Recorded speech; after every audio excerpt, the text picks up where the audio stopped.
By the end of that year, the iconic Danish tie maker had posted a record annual loss of 1.6 billion Danish kroner. That's about 240 million US dollars erased. The company that taught generations of kids to build was on the verge of collapse, and the debt, it had ballooned to over $800 million. For a private, family-owned company, this was an existential crisis. The problem wasn't that kids stopped liking Lego. The problem was that Lego forgot what it was. Under the previous leadership, the company had launched a dizzying diversification strategy. They weren't just a toy company anymore, they were a lifestyle brand. This included clothing lines, video games, and even their own theme parks. They were in 15 different business segments, and most of them were losing money. The focus had drifted from the core, genius product, the simple interlocking plastic brick. To support all these new ventures, the product catalog had ballooned. By 2003, they had over 12,500 different plastic elements, a 30% increase in just 3 years. This wasn't creativity, it was chaos. Production was a nightmare, inventory was a mess, and costs were spiraling out of control. Some licensed themes, like Star Wars in 1999, were huge successes in terms of sales. But they came with a catch: massive licensing fees and royalties. For a while, Lego was actually losing money on their own bestsellers. Then came Harry Potter in 2001.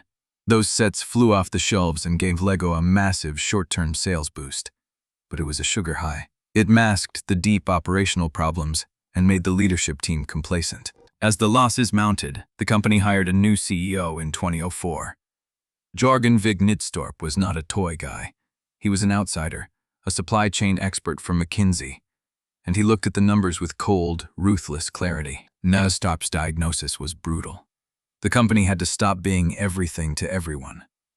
His plan was simple and severe: simplify, focus, and cut. Cut deep. The first step was attacking the 12,500-piece product chaos. He cut the number of unique Lego pieces by a staggering 50%, from 12,500 down to about 6,250. He then discontinued over 1,000 different product lines. Entire theme sets and ideas were scrapped overnight. This was an incredibly painful process.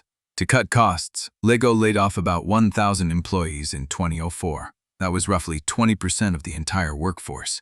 The old, sprawling empire was being dismantled brick by painful brick. Then came the most symbolic cut of all. In 2005, Lego made the decision to sell its LEGOLAND theme parks. It was a massive, beloved asset, but it was also a distraction from the core toy business. They sold the entire LEGOLAND chain to Merlin Entertainments for $460 million. That cash infusion was vital, but more importantly, the sale sent a clear message: we are a toy company again. With the portfolio cleaned up, Knudstorp defined a new strategy called shared vision.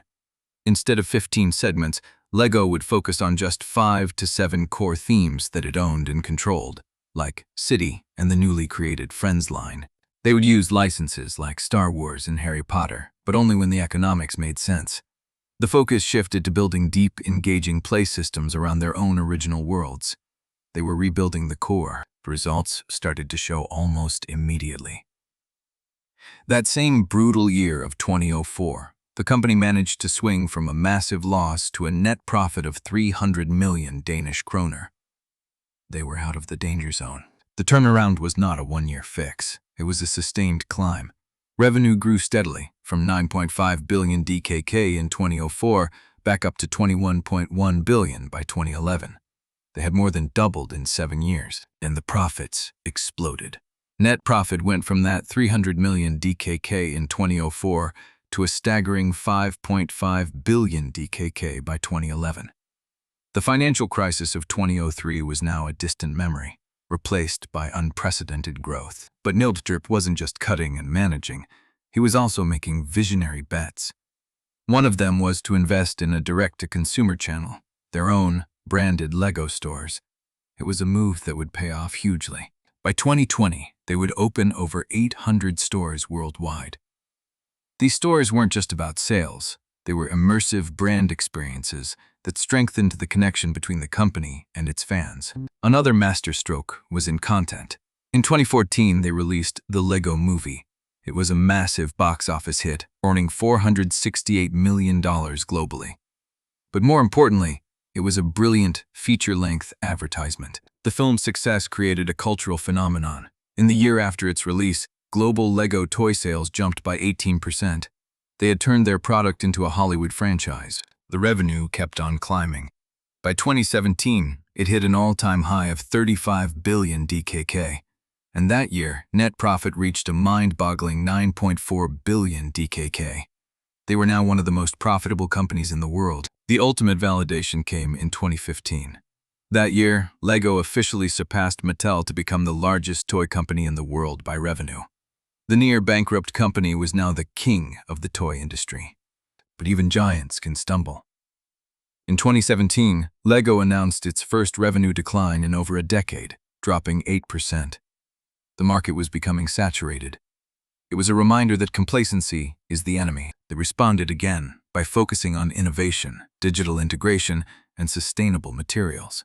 The lesson of 2003 was clear.